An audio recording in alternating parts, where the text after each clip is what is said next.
Friends, how are you. आप लोग कैसे हैं? आशा है सब ठीक ठाक होंगे। Welcome to my channel accounting commerce and GST simplified. आज जो हम बात करेंगे वो चैप्टर 3 है जो क्लास 11 अकाउंटिंग का है, जिसमें कि बेसिक अकाउंटिंग प्रिंसिपल की बात करेंगे आज हम। इस चैप्टर को मैं 3-4 पार्ट में डिवाइड करूँगा और आज जो फर्स्ट पार्ट है उसमें मैं दो तीन चीज़ डिस्कस करूँगा, जैसे what is accounting principle, what are the features of accounting principle, और एक दो अकाउंटिंग कंसेप्ट भी आपको इस वीडियो में मैं के बारे में इसमें डिस्कस करूँगा। ठीक है, तो चलिए शुरू करते हैं आज का टॉपिक अकाउंटिंग प्रिंसिपल। सबसे पहले अकाउंटिंग प्रिंसिपल होता क्या है? अकाउंटिंग प्रिंसिपल जैसे ही आप करें कोई कोई थ्योरी, कोई रूल, कोई गाइडलाइन। प्रिंसिपल का क्या मतलब है? कोई थ्योरी हो या कोई गाइडलाइन हो या कोई कस्टम हो, जो प्रैक्टिस हो, उसको हम फॉलो करते आते हैं अकाउंटिंग में ट्रांजेक्शन को रिकॉर्ड करते समय, तो उसको हम क्या बोलते हैं? अकाउंटिंग प्रिंसिपल बोलते हैं कॉमन भाषा में। ठीक है, कॉमन लैंग्वेज में ऐसे ही बात करते हैं। तो अकाउंटिंग प्रिंसिपल जो है जो डिराइव किया हो गया, बहुत सारे एक्सपीरियंस हो, बहुत सारे अकाउंटिंग प्रैक्टिस हुए, बहुत सारा डिस्कशन हुआ, ओवर द पीरियड ये डेवलप हुआ है।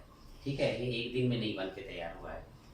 बहुत सारे अकाउंटेंट ने बहुत हर ट्रांजेक्शन को रिकॉर्ड करके एक एक्सपीरियंस शेयर किया, एक दूसरे से एक्सपीरियंस किया ऑल ओवर द वर्ल्ड में, तब एक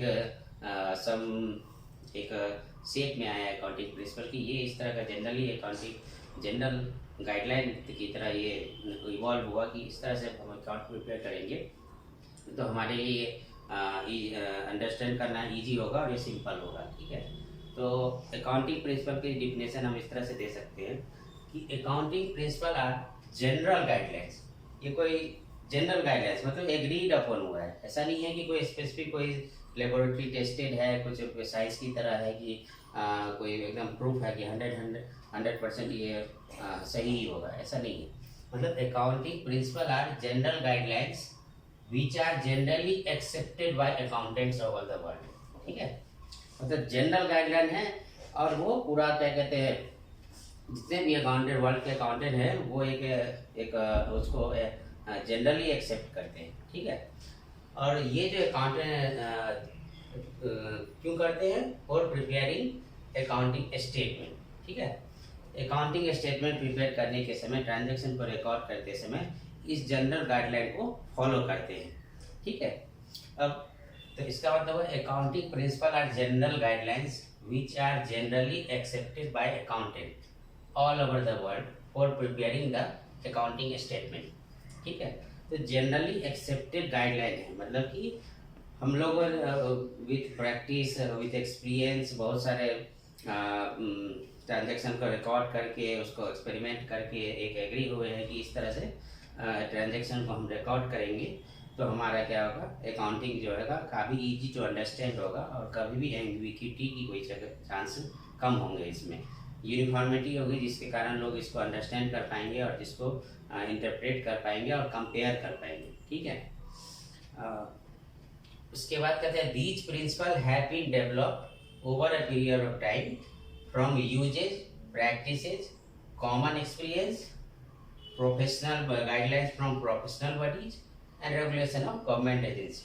ठीक है, अब ये जो अभी आपको मैंने बताया कि बहुत ही ये एक दिन में तैयार होकर नहीं आया है अकाउंटिंग प्रिंसिपल, ये बहुत सारे over the period of time बहुत सारे डिस्कशन हुए, बहुत सारे क्या कहते हैं यूजेस से कुछ हम उसको सीखा लोगों ने, फिर उसको क्या किया, कॉमन एक्सपीरियंस शेयर किया, उसके बाद कुछ प्रोफेशनल बॉडी जैसे हमारा चार्टर्ड अकाउंटेंट है, इंटरनेशनल चार्टर्ड अकाउंटेंट बोर्ड हो गया, इन सब के इन लोगों ने मिल के एक प्रिंसिपल डेवलप किया, एक गाइडलाइन सेट ऑफ रूल और गाइडलाइन डेवलप किया जो कि सबको एक्सेप्टेबल हो और जो कि ईजी एक्सेप्टेबल हो और जो इजी टू अंडरस्टैंड हो और कंपेरेटिव के लिए काफ़ी इजी हो जाए, जिससे क्योंकि यूनिफॉर्म होना चाहिए। इसलिए तो इन लोगों को शेयर करके इन लोगों का डिस्कशन हुआ, ओवर द पीरियड डिस्कशन हुआ, उसके बाद कुछ जनरल गाइडलाइन बने जो कि सबको एक्सेप्टेड है नॉर्मली, तो उसको हम इसी जो रूल और गाइडलाइन जो बना, जो over the period of time with experience, with discussion, with sharing of information, जो गाइडलाइन बना, इसी को हम कहते हैं अकाउंटिंग प्रिंसिपल। और इसी के बेसिस पे हम अपने बिजनेस ट्रांजैक्शन को अपने बुक्स में बिजनेस के बुक्स में रिकॉर्ड करते रहते हैं। ठीक है, the accounting principle are general guideline which are generally accepted by accountant all over the world for preparing the accounting statement. ठीक है, general guideline and these principle have been develop over the period of time, मतलब over the period of time develop हुआ है। कैसे develop हुआ है? बहुत सारे यूजेज हुए हैं, प्रैक्टिस अकाउंटिंग के अकाउंटिंग ट्रांजेक्शन यूज से डेवलप हुआ है, प्रैक्टिस जो फॉलो की उससे डेवलप हुआ है, कॉमन एक्सपीरियंस जो लोगों ने शेयर किया उसके बेसिस पे डेवलप हुआ है, कुछ गाइडलाइन जो प्रोफेशनल बॉडीज ने दिए जिसके बेसिस पे अकाउंटिंग प्रिंसिपल इवॉल्व हुआ है, फिर कुछ गवर्नमेंट एजेंसी ने भी बोला कि इस तरह से हमें अकाउंटिंग इंफॉर्मेशन चाहिए, तो उसके हिसाब से भी ये डेवलप हुआ है। मतलब ये ऐसा नहीं है कोई एकदम रिजिड कुछ नहीं है, ये फ्लेक्सिबल टाइप का है। ठीक है, तो मेन फीचर इसी डिफिनेशन से मेन फीचर निकल के आएंगे कि फीचर्स ऑफ अकाउंटिंग प्रिंसिपल होते क्या है। ठीक है, तो मेन फीचर क्या है? यूनिफॉर्म से पहला जो है यूनिफॉर्म सेट्स ऑफ रूल। ठीक है, अब क्या है कि अकाउंटिंग गाइडलाइन जो आया है वो जनरल एक्सेप्टेंस है, मतलब कि इसका क्या है कि यूनिफॉर्म होना चाहिए। ठीक है, यूनिफॉर्म होना चाहिए तभी तो लोग जनरली इसको एक्सेप्ट करेंगे, ताकि उसको कंपेयर करने में इजी होता हो।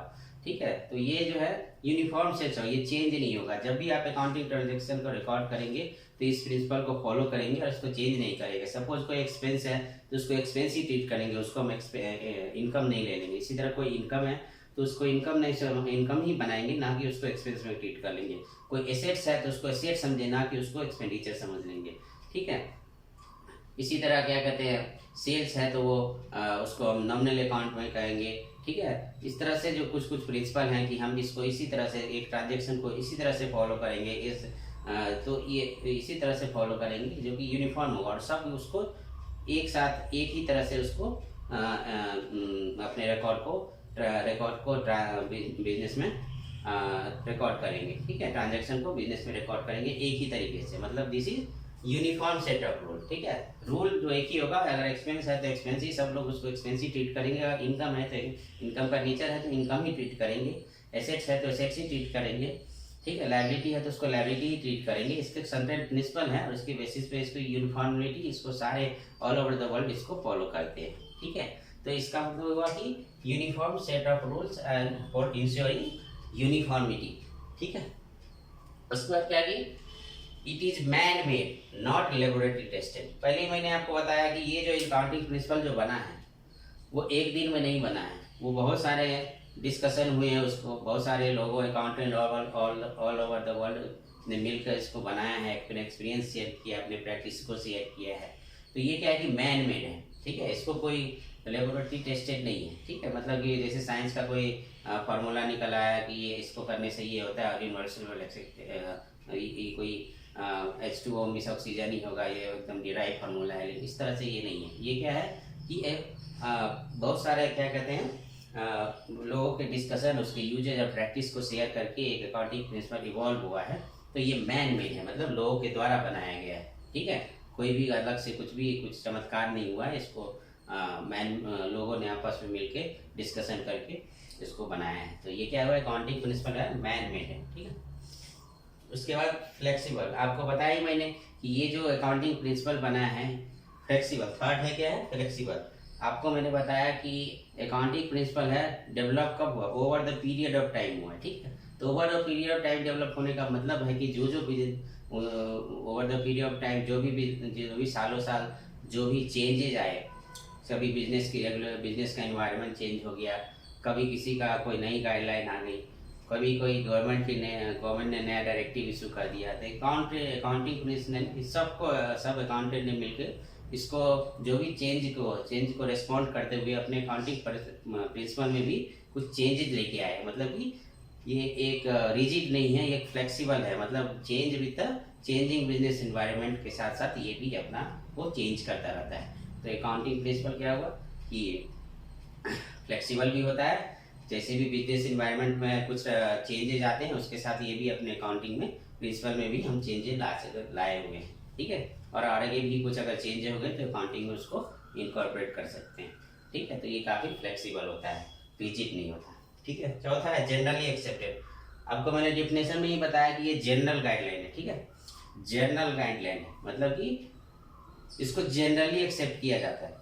ठीक है, जनरली एक्सेप्ट किया गया है क्योंकि ये सब जो बहुत सारे डिस्कशन हुए, बहुत सारे प्रैक्टिस शेयर हुए, बहुत सारे एक्सपीरियंस शेयर हुए, बहुत डिस्कशन हुआ, प्रोफेशनल बॉडी के डायरेक्टिव इशू हुए, फिर गवर्नमेंट के भी कुछ गाइडलाइन है उसके हिसाब से रूल फ्रेम हुए। ठीक है, तो इस तरह से क्या हुआ कि बहुत सारे डिस्कशन होके एक एक एक एक जगह पे वापस एक डिसीजन पे आए सब लोग मिलके कि इस तरह से हम फॉलो करेंगे तो क्या कहते हैं हमारा अकाउंटिंग जो है रिकॉर्ड होगा वो क्या कहते हैं यूनिफॉर्म होगा, वो इजी टू अंडरस्टैंडेबल होगा और उसमें कोई एम्बिग्विटी नहीं रहेगी। ठीक है, तो ये जनरली एक्सेप्टेड है। जनरली मतलब कि सबके द्वारा मिलजुल के इसको क्या कहते हैं एक्सेप्ट किया गया है। ठीक है, और एक्सेप्ट किया यही और क्या है कि अकाउंटिंग प्रिंसिपल जो है एक्सेप्ट किया गया है, इसका कैसे कोई भी चीज़ आप कैसे एक्सेप्ट करते हैं। सबसे पहले क्या होता है कि वो आपके लिए रेलिवेंट हो। तो अकाउंटिंग इन्फॉर्मेशन वो चाहिए। अकाउंटेंट में क्या होता है, जिस आपको पहले ही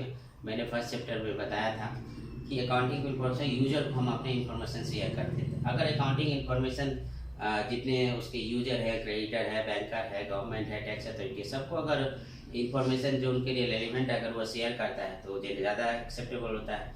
क्योंकि अगर सपोज आप मान लीजिए आप 10th क्लास में, 9th क्लास में, उस समय अगर अकाउंटेंसी आपके लिए उतनी रेलिवेंट नहीं है, लेकिन क्लास 11 में वो आपके लिए क्या है, रेलिवेंट है। ठीक है, और क्या होता है accounting principle easy to use होगा। जितना ज़्यादा अगर कोई जैसे मैं आपको पढ़ा रहा हूँ, अगर मैं इसको इजीली अंडरस्टैंड मतलब सिंपल रखूँगा तो आप ज़्यादा इजी टू अंडरस्टैंड करेंगे, इसको ज़्यादा लोग इसको अप्रिशिएट करेंगे। ठीक है, कोई हाई फाई कुछ अगर कोई हाई फाई टर्म अगर मैं लेके आऊँगा तो उसको अंडरस्टैंड करने में भी प्रॉब्लम होगी, उसको अपने आप में अडॉप्ट करने में भी प्रॉब्लम होगी। तो क्या है कि इसकी जो एक्सेप्टेबिलिटी कभी टू टेस्ट है। एक है कि ये रेलिवेंट है। रेलिवेंट है मतलब जो भी इंफॉर्मेशन हमें बिजनेस से रिलेटेड चाहिए वो अकाउंट हमें प्रोवाइड करता है। दूसरा क्या है, ये क्या है दूसरा क्या है कि ये इजी टू अंडरस्टैंड है, इसको इजीली अडॉप्ट कर सकते हैं, उसको इम्प्लीमेंट किया जा सकता है। ठीक है, और तीसरा क्या है कि ऑब्जेक्टिविटी, मतलब कि ट्रांजैक्शन जो है वेरीफाइबल है।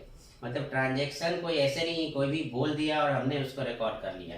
ट्रांजैक्शन को आपको मैंने किसी अकाउंटिंग की कैरेक्टरिस्टिक भी होती है कि ये वेरीफाइबल होता है। मतलब कोई कोई भी ट्रांजैक्शन हम तभी रिकॉर्ड करते हैं जिसमें इसका सोर्स डॉक्यूमेंट होता है। मतलब अगर हम परचेज रिकॉर्ड कर रहे हैं तो परचेज का बिल है हमारे पास, अगर सेल्स है तो सेल्स का बिल है।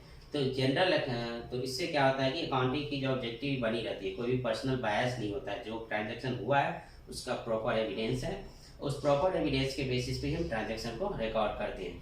तो इस तरह से जो जनरली एक्सेप्टेंस तभी 3 चीज़ों पे नॉर्मली डिसाइड होता है। पहले ये रिलीवेंट हो, ठीक है। दूसरा ये क्या कहते हैं इजी टू अंडरस्टैंड हो, ठीक है। फिजिबिलिटी इजीली इम्प्लीमेंट करना हो, इसको इजी से इम्प्लीमेंट कर सकते हैं। तीसरा क्या है कि ये वेरीफाइबल हो, मतलब ऑब्जेक्टिव हो, मतलब इसको एम्बिग्विटी कुछ ना हो, जो ट्रांजेक्शन हुआ है उसका ऊपर हमारे पास एविडेंस है। ठीक है, तो ये आपका अकाउंटिंग प्रिंसिपल हो गया, इसके कैरेक्टरिस्ट हो गए। ठीक है, generally accepted, normally uniform set of rule हो गया, मैन मेड होता है, रेगुलेटरी टेस्टेड नहीं होता है, फ्लेक्सिबल होता है कि चेंज को इनकॉर्पोरेट कर लेता है, और जनरली एक्सेप्टेड होता है जो कि क्योंकि ये रेलिवेंट होता है, ये पर्सनल बियास इसमें नहीं होता है, और कुछ सेट रूल रेगुलेशन फॉलो करके हम ट्रांजैक्शन को रिकॉर्ड करते हैं। प्लस ये क्या कहते हैं इसके कोई भी ट्रांजैक्शन के हमारे पास जो है सपोर्टिव एविडेंस भी होते हैं। ठीक है, और वो क्या कहते हैं इजी टू इम्प्लीमेंट होता है। ठीक है, तो इसलिए ये जनरली एक्सेप्टेड भी होता है। ठीक है, तो ये आपका अकाउंटिंग प्रिंसिपल होता है। ठीक है, नेक्स्ट आप जो हम डिस्कस करेंगे आज मैं अकाउंटिंग प्रिंसिपल 2 पार्ट का होता है, जिसमें मैं इसको बोलते हैं अकाउंटिंग कंसेप्ट और अकाउंटिंग एजम्पशन, और दूसरा अकाउंटिंग कन्वेंशन। ठीक है, आज मैं केवल अकाउंटिंग कंसेप्ट की बात करूंगा, और उस अकाउंटिंग कंसेप्ट में 2 कंसेप्ट की आज बात करूंगा। एक मैं बात करूंगा कि बिजनेस इंटिटी कंसेप्ट की बात करूंगा, और दूसरा मैं गोइंग कंसर्न की बात करूंगा। उसके बाद नेक्स्ट पार्ट में मैं आगे भी दूसरे कंसेप्ट के बारे में भी डिस्कस करूंगा, ताकि ये वीडियो ज़्यादा बड़ा ना हो जाए। ठीक है, तो आप इजी से इसको रिटेन कर सकते हैं अपने माइंड में, ताकि ज़्यादा लेंदी हो जाएगा तो आप इसको रिटेन करने में थोड़ी सी प्रॉब्लम होती है, क्योंकि अभी आपने अकाउंटिंग शुरू ही किया है। ठीक है, तो आज मैं आपको केवल 2 अकाउंटिंग कंसेप्ट आपको बताऊंगा। ठीक, एक बताऊंगा बिजनेस इंटिटी कंसेप्ट, दूसरा बताऊंगा गोइंग कंसर्न कंसेप्ट। ठीक है, चलिए शुरू करते हैं।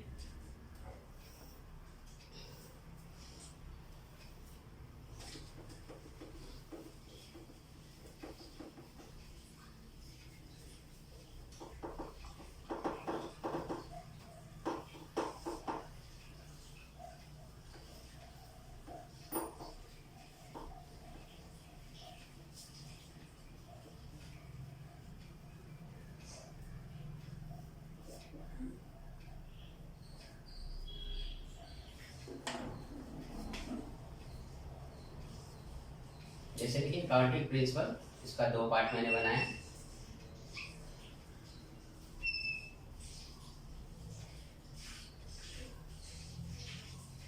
इसको अकाउंटिंग एक तरफ हो जाता है अकाउंटिंग,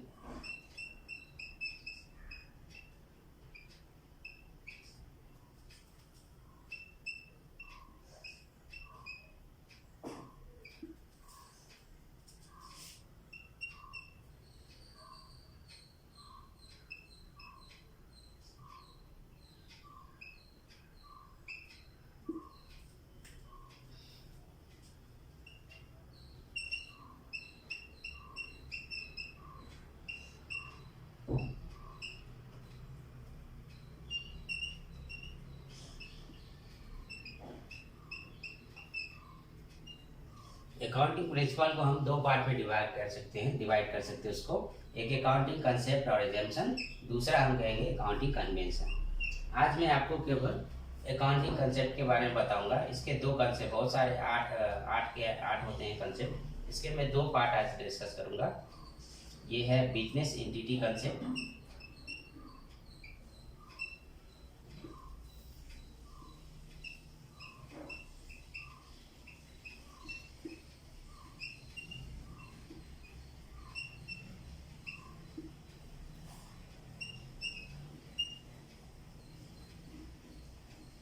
और दूसरा गोइंग कंसर्न।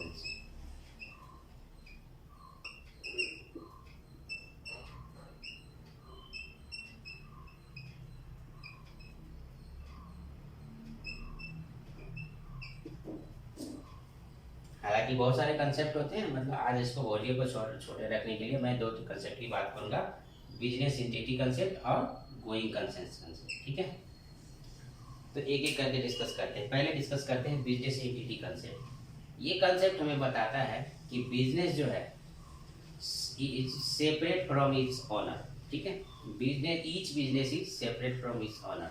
मतलब अगर हमने कोई बिजनेस, सपोज मैंने बिजनेस किया, ठीक है, तो एंट्री कोई भी ट्रांजैक्शन की रिकॉर्डिंग होगी वो बिजनेस पॉइंट ऑफ व्यू से होगी। ठीक है, ना कि मेरे पॉइंट ऑफ व्यू से, भले ही मैं उसका ओनर क्यों ना हूँ। बिजनेस के लिए बिजनेस अपने लिए ट्रांजैक्शन रिकॉर्ड करेगा, ना कि मैं उसका ओनर है, बिजनेस मेरे लिए ट्रांजैक्शन को रिकॉर्ड नहीं करेगा। मतलब business is different from, business is separate entity, it is different from is owner. भले ही मेरी शॉप है, तो हम जो रिकॉर्ड करेंगे शॉप की बुक में रिकॉर्ड करेंगे ट्रांजेक्शन को, ना कि मेरी अपनी बुक में इसको रिकॉर्ड करेंगे। ठीक है, तो अब क्या है, अब इसको मैं थोड़ा सा एग्जांपल से समझाता हूँ। ठीक है, बिजनेस एंटिटी कंसेप्ट क्या होता है। ठीक है,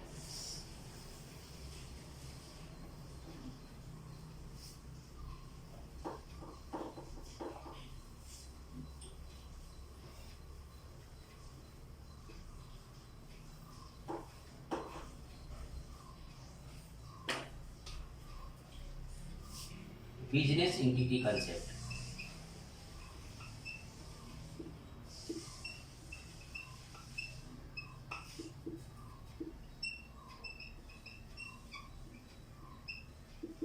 इसका मतलब क्या, business is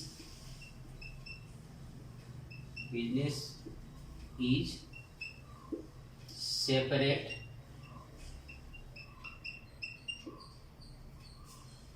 entity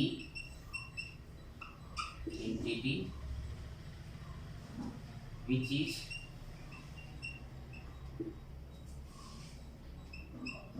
distinct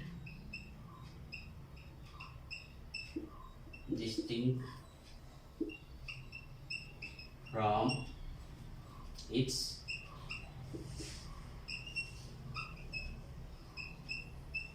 owner। ठीक है, डिस्टिंक्ट होता है, ठीक है, और सेपरेट होता है।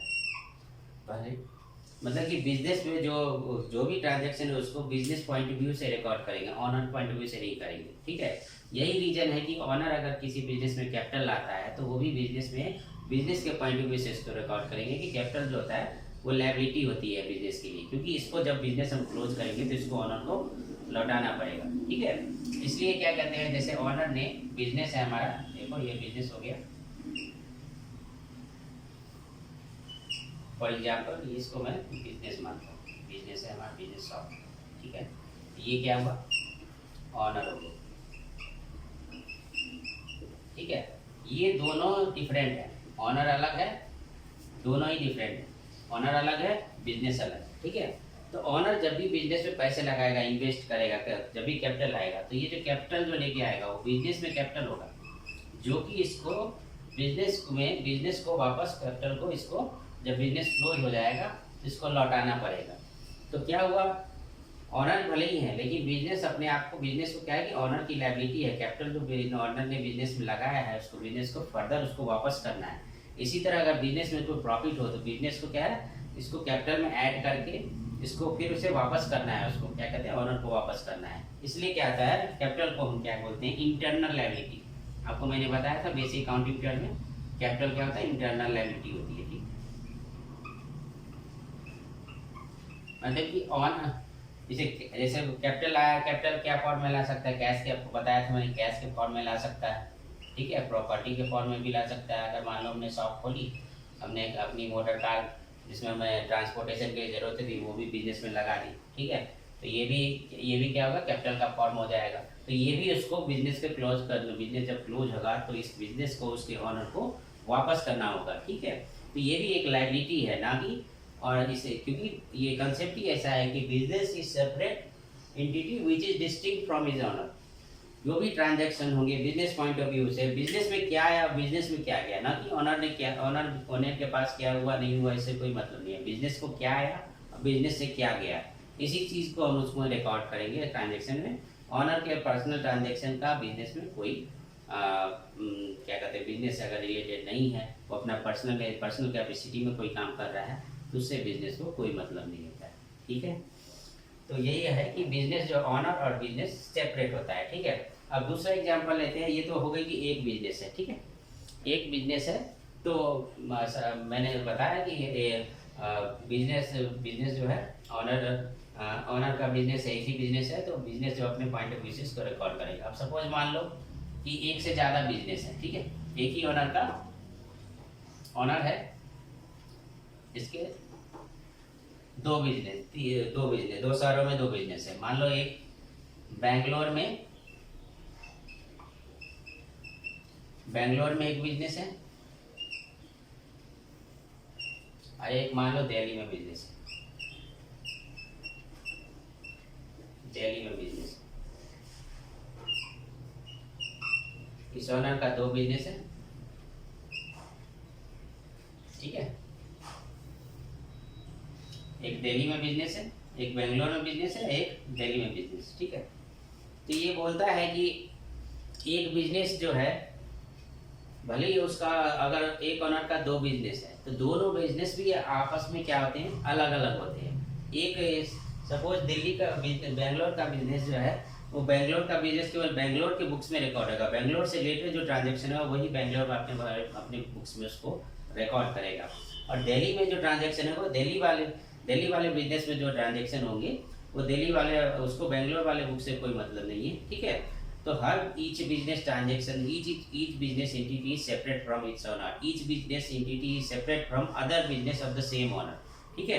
तो ये डिस्टिंक्शन है कि हमेशा जब हम रिकॉर्ड करेंगे ट्रांजेक्शन को, वो बिजनेस पॉइंट ऑफ व्यू से करेंगे। अगर वो बिजनेस पॉइंट ऑफ व्यू से नहीं है तो उसको हम बिजनेस पॉइंट ऑफ व्यू से नहीं है तो उस ट्रांजेक्शन को हम रिकॉर्ड नहीं करेंगे, ठीक है। अगर कोई ट्रांजेक्शन दिल्ली का है, दिल्ली ने परचेज किया, सपोज इसने बेंगलोर ने सेल किया है, तो केवल बेंगलोर की बुक में करेंगे, भले इसका ऑनर दोनों सेम क्यों नहीं कि दिल्ली में न करा, दिल्ली बेंगलोर के बिजनेस का सेल दिल्ली में नहीं शिफ्ट करेंगे, इसलिए कुछ दिल्ली ने कोई सेल किया तो इसको बेंगलोर वाले बिजनेस में इसको रिकॉर्ड नहीं करेंगे, भले इसका ऑनर दोनों एक ही क्यों ना हो, ठीक है। इसी तरह इसने कुछ परचेज किया, ठीक है, परचेज किया बेंगलोर वाले बिजनेस, ठीक है। तो ये इसको, तो इस परचेज को दिल्ली वाला रिकॉर्ड नहीं करेगा, भले इसका ऑनर क्या है, सेम है, ठीक है। इसी तरह से यहाँ भी अगर दिल्ली वाला कुछ परचेज करेगा, दिल्ली वाले परचेज करेंगे तो इसको बेंगलोर इसको रिकॉर्ड नहीं करेगा, ठीक है। तो हर बिजनेस का अपना अपना एग्जिस्टेंस होता है, अपना अपना एक क्या कहते हैं, एंटिटी सेपरेट होता है, अपना सेपरेट एग्जिस्टेंस होता है जो कि ऑनर से डिफरेंट होता है, और दूसरे जो सेम अपने दूसरे बिजनेस से भी डिस्टिंक्ट उसका एग्जिस्टेंस होता है, ठीक है। तो ये आपको समझ में आ गया कि जो हर बिजनेस के जो ट्रांजैक्शन रिकॉर्ड करेंगे उस बिजनेस पॉइंट ऑफ व्यू से करेंगे, ना कि ऑनर पॉइंट ऑफ व्यू से करेंगे। इसी तरह से एक बिजनेस का जो ट्रांजैक्शन होगा उसी बिजनेस से अगर रिलेटेड है तो उसी को रिकॉर्ड करेंगे, दूसरे क्योंकि अगर उसका ऑनर सेम भी है फिर भी दूसरे बिजनेस का रिकॉर्ड हम नहीं करेंगे। जैसे आपको मैंने बताया कि दिल्ली और बिजनेस का एक ही ऑनर का दो शहरों में बिजनेस है, तो बेंगलोर वाले बिजनेस और दिल्ली वाले बिजनेस दोनों के ट्रांजैक्शन को एक ही नहीं मानेंगे। हर बिजनेस के बेंगलोर वाले बिजनेस के बुक में बेंगलोर के बिजनेस ट्रांजैक्शन को रिकॉर्ड करेंगे और दिल्ली वाले बिजनेस में दिल्ली वाले बिजनेस के बुक्स में दिल्ली बिजनेस से जो रिलेटेड ट्रांजैक्शन है उसको रिकॉर्ड करेंगे। ठीक है, तो ये आपका बिजनेस एंटिटी कंसेप्ट हो गया कि business is separate and distinct from its owner and from its other business. Okay, चलिए दूसरा मैं बात करता हूँ गोइंग कंसेप्ट।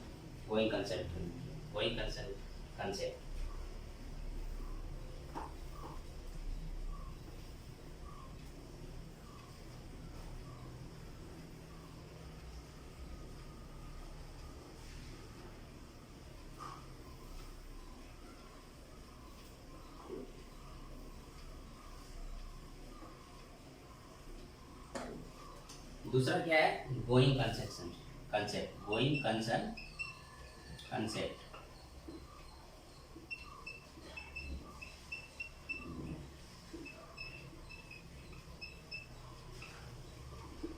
ये कंसेप्ट कहता है कि बिजनेस जो है, ये कंसेप्ट कहता है, मैं ब्रीफ कर देता हूँ कि ये कंसेप्ट कहता है कि business is going to continue for a foreseeable future. ये इसका डिफिनेशन है। ये कंसेप्ट कहता है कि बिजनेस जो हमने चालू किया है ये मान के चालू करते हैं कि ये कभी बंद नहीं होगा। ठीक है, ये हम मान के चलते हैं। अल्टीमेटली क्या होगा उससे मतलब नहीं है। हम ये जो बिजनेस हमने स्टार्ट किया है ये कभी बंद नहीं होगा, इस एजम्पशन को मानते हुए हम बिजनेस के ट्रांजैक्शन को रिकॉर्ड करते हैं। ठीक है, तो ये कहता है कि बिजनेस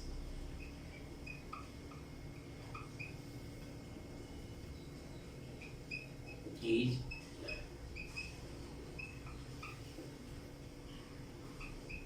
going to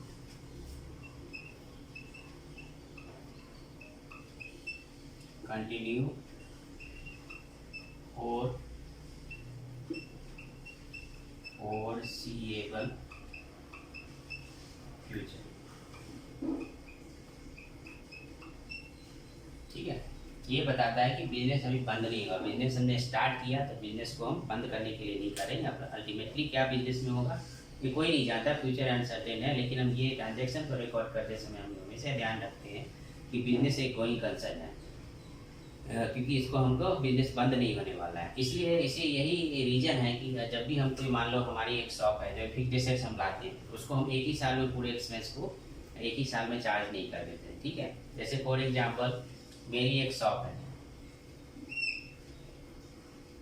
ठीक है, इसमें मैंने यहाँ पे एसी लगाया। ठीक है, इसी में लगाता हूँ, मान लो गर्मी का टाइम है आज के डेट। ठीक है, तो कस्टमर आएंगे, कस्टमर उसको क्या कहते हैं, उनको कंफर्टेबल फील होगा, उससे हमारा क्या होगा कि कस्टमर बेस बढ़ेगा, हमारा सेल बढ़ेगी। नॉर्मली ये हमारा जो इंटेंशन होता है कि प्लीजेंट इन्वायरमेंट हमारा बिजनेस में जब लोग इंटर करें, हमारे बिजनेस हाउस में इंटर करें तो उनको प्लीजेंट लगे, जिससे वो क्या कहते हैं हमारा इन्वायरमेंट सही होगा तो बिजनेस का जो प्रीमाइसेस सही होगा इसका, तो क्या होगा कि वो हमारे ज़्यादा सेल हो। ठीक है, ये हमारा पर्पस होता है एसी लगाने का, अच्छे फर्नीचर लगाने का, या अच्छा इन्वायरमेंट देने का, डेकोरेट सब करने का हम करते हैं ना, कि अपने सेल बढ़ाने के लिए कस्टमर का बेस बढ़ेगा, जिससे हमारी सेल बढ़ेगी, जिससे हमारा प्रॉफिट भी बढ़ेगा। ठीक है, तब एसेट्स लगाया, सपोज हमने एसेट्स बिजनेस में लगा एसी लगाया, मैंने सपोज बताया 40,000 का हमने एसी लगाया। ठीक है, अब क्या है एसी का है, एसी एक दिन तो नहीं चलता। आप देखो घर में भी लगाते हो तो कम से कम 5 साल तो चल ही जाता है। ठीक है, तो बिजनेस में भी हम क्या करते हैं, 40,000 का हमने कहा था घर में लगा दिया तो हम समझ ले चलो एसी हो गया हमारा 40,000 का खर्चा हो गया, चलो ठीक है। लेकिन बिजनेस पॉइंट ऑफ व्यू में, जब बिजनेस में हम यही एसी लगाएंगे तो बिजनेस पॉइंट ऑफ व्यू से क्या रिकॉर्ड करेंगे, सबसे पहले हम देखें कि ये 40,000 का एसी नॉर्मली कितने साल चलेगा। तो नॉर्मली हमने एस्टिमेट किया कि 5 साल चलेगा ये एसी। ठीक है, 5 साल चलेगा। ठीक है, 5 साल चलेगा तो 40,000 रुपये का जो एसी है ये बिजनेस में 5 साल कंटिन्यू करेगा, अगर हम अपने बिजनेस में इसको चलाएंगे। ठीक है, तो 1 साल में जो है 40,000 है तो एक साल में मेरा क्या हो जाएगा, 8,000 रुपया जो है, 8,000 रुपया जो है 40,000 का एक साल में डिवाइडेड बाई 5, मतलब 1 ईयर में जो हमारा जो वैल्यू इसमें जो एसी का जो यूज हम मानते हैं कि वो 5 साल अगर चलेगा तो एक साल में 8,000 का यूज हमने रुपीज वैल्यू जो मॉनेटरी वैल्यू है जो एसी की 8,000 वैल्यू का एक साल में नॉर्मली हम यूज कर पाएंगे। ठीक है, ये हमने एस्टिमेट किया क्योंकि अगर ये क्योंकि हम किस कंसेप्ट के हिसाब से, इस कंसेप्ट के हिसाब से कि business is going to continue for foreseeable future, मतलब कि बिजनेस जो है वो कंटिन्यू करेगा, मतलब 5 साल का हमने बिजनेस तो हमेशा कंटिन्यू करेगा। ठीक है, तो इसको हम इस 40,000 को क्या किया हमने, एक ही साल में नहीं लिया, फर्स्ट ईयर में ही चाहते तो क्या होता, अगर ये कंसेप्ट नहीं होता तो हम 40,000 को क्या करते, 40,000 को क्या करते, एक ही साथ इसको एक ही ईयर में हम इसको एक्सपेंस दिखा देते। ठीक है, लेकिन ये कंसेप्ट हमें बताता है कि बिजनेस के जो एसेट्स हैं उसको आप जो है बिजनेस को आप ये मान के चलिए कि बिजनेस कंटिन्यू करेगा, तो ये पूरा का पूरा एक्सपेंडिचर आप एक ही साल में डिवाइड नहीं कर दीजिए, एक ही साल में उसको कंज्यूम नहीं कर लीजिए, वो उसका आप उसको क्या करते हैं, उसका एस्टिमेट कीजिए कि एसेट्स जो है हमारा कितने साल तक चलेगा, तो और उस हिसाब से एक साल का जो हमारा जो वैल्यू आएगा जो कि कंज्यूम हो सकता है एक साल में, इस केस में 8,000 रुपये जो कंज्यूम हो सकता है एक साल में, केवल 8,000 ही एक्सपेंस आप बुक करें, जिससे क्या होगा कि आपका प्रॉफिट पे जो इम्पैक्ट होगा वो बिल्कुल सही होगा। ठीक है, जो कि यूनिफॉर्म लाने के लिए आपको बताया था अकाउंटिंग प्रिंसिपल ने, यूनिफॉर्म सेप्स अप्रूव, मतलब कि आपको यूनिफॉर्मली इसको फॉलो करना होता है। ठीक है, तो ये गोइंग कंसेप्ट क्या होगा, तो इसी गोइंग कंसेप्ट के कारण हम जो है एसेट्स को डेप्रिसिएट करते हैं, उसका यूजफुल लाइफ एस्टिमेट करते हैं, उसके हिसाब से जो डेप्रिसिएशन चार्ज एक ईयर में हम एस्टिमेट करते हैं कि उस हिसाब से हम उसको क्या करते हैं, प्रॉफिट लॉस निकालते के समय उसको हम चार्ज करते हैं अपने बिजनेस में। ठीक है, एक्सपेंस बुक करते हैं, इस केस में 8,000 ही बुक करेंगे, ना कि 40,000, क्योंकि बिजनेस कंटिन्यू करेगा, आपका एसेट्स कंटिन्यू करेगा, बिजनेस ये नहीं कि एक ही साल में बंद हो जाएगा, तो बिजनेस कंटिन्यू करेगा, इसलिए एसेट्स को भी हम उसी जितने दिन तक एसेट चलेगा उसके हिसाब से हम उसको उसके जो एक्सपेंस जो होंगे उसको हम बिजनेस में चार्ज करेंगे। ठीक है, तो ये आपका गोइंग कंसेप्ट हो गया। ठीक है, तो इस केस में क्या होगा, 8,000 जो रुपीज़ है ये हमारा एक्सपेंस बुक होगा एक साल के लिए, फिर अगले साल भी 8,000 बुक होगा, फिर उसके अगले साल भी 8,000 बुक होगा। ठीक है, फर्स्ट ईयर में 8,000, सेकेंड ईयर में भी सेकेंड ईयर में भी 8,000। तो ये क्या है, कंटिन्यू 5 साल तक ये हम इसको चार्ज करते रहेंगे। तो यही गोइंग कंसेप्ट कहलाता है कि बिजनेस कंटिन्यू रहेगा, बिजनेस बंद नहीं होगा, इसलिए हमको कोई भी एक बड़ा अमाउंट है जिसका हम समझिए मैं एस्टिमेट करते हैं कि इसका जो मोर देन 1 ईयर इसका यूज होगा, तो उसको हम एक ही साल के खर्चे में उसको नहीं दिखाएंगे। ये कंसेप्ट हमें यही बताता है कि अकाउंटिंग जब भी हम बिजनेस ट्रांजेक्शन का रिकॉर्ड करते हैं तो इन प्रिंसिपल को ध्यान में रखते हैं। तो आज मैंने दो प्रिंसिपल आपको बताएं, बिजनेस एंटिटी कंसेप्ट, बिजनेस जो होता है अपने ओनर से डिफरेंट होता है, और बिजनेस जो होता है बिजनेस के बीच में जो ट्रांजेक्शन को रिकॉर्ड करते हैं बिजनेस के पॉइंट ऑफ व्यू से करते हैं, ना कि ओनर के पॉइंट ऑफ व्यू से करते हैं। ठीक है, इसी तरह गोइंग कंसेप्ट क्या हुआ, गोइंग कंसेप्ट हुआ कि बिजनेस जो है हम ये मान के चलते हैं, बिजनेस में कुछ भी हो कि बिजनेस हमने अगर स्टार्ट किया है तो ये लॉन्ग टर्म चलेगा। सपोज जैसे मान लो टाटा बिरला ये सब का कंपनी 100 साल तक चल रही, तो कोई भी अगर इन्होंने एसेट्स लगाया होगा तो उसको एक ही साल में सारा उसको एक ही साल के एक्सपेंडिचर में उसको नहीं दिखाया होगा। तो यही गोइंग कंसेप्ट होता है कि बिजनेस कंटिन्यू रहेगा, इंटेंशन यही रहता है कि बिजनेस हम बंद नहीं करें। इवेंचुअली क्या हो जाए वो कोई उसका कोई क्या कहते हैं कोई माय बात नहीं है, लेकिन हमारा जो पर्पस होगा, हमारा जो अकाउंटिंग को रिकॉर्ड करते समय हम इस प्रिंसिपल को ध्यान रखेंगे कि जो बिजनेस जो है कंटिन्यू रहेगा, बिजनेस कंटिन्यू रहेगा, इसको बंद नहीं करेंगे, और एक्सपेंस को भी ये इस तरह से रिकॉर्ड करेंगे कि बिजनेस कंटिन्यू रहेगा। ठीक है, बंद नहीं होगा। ठीक है, तो ये दो कंसेप्ट आपको मैंने डिस्कस किए। नेक्स्ट वीडियो में आगे भी कंसेप्ट डिस्कस करेंगे, 3-4 कंसेप्ट और 3-4 करके 3-4 कंसेप्ट के हिसाब से मैं आपको डिस्कस करता चला जाऊंगा, जिससे कि ये वीडियो ज़्यादा लंबा ना हो, आप इसको ईजी से अपने माइंड में रिटेन कर सकें। तो आज का वीडियो मैं यहीं ख़त्म इसको एंड करता हूँ। अगर आपको मेरा वीडियो पसंद आया है तो इसको लाइक कीजिए, अपने फ्रेंड्स के साथ शेयर भी कीजिए, कोई कमेंट कीजिए, कोई पर्सनल अगर कोई टॉपिक क्या कहते हैं टॉपिक में कोई प्रॉब्लम हो तो कमेंट सेक्शन में आप उसका कोई क्वेरी आप लिख सकते हैं, मैं उसका तुरंत ही रिप्लाई करूँगा। और मेरे ईमेल आईडी opca123@gmail.com, वो उस पर आप हमें मुझे क्या कहते हैं क्वेरी भेज सकते हैं, मैं उसका reply within a week में कर दूँगा। ठीक है, थैंक यू वेरी मच।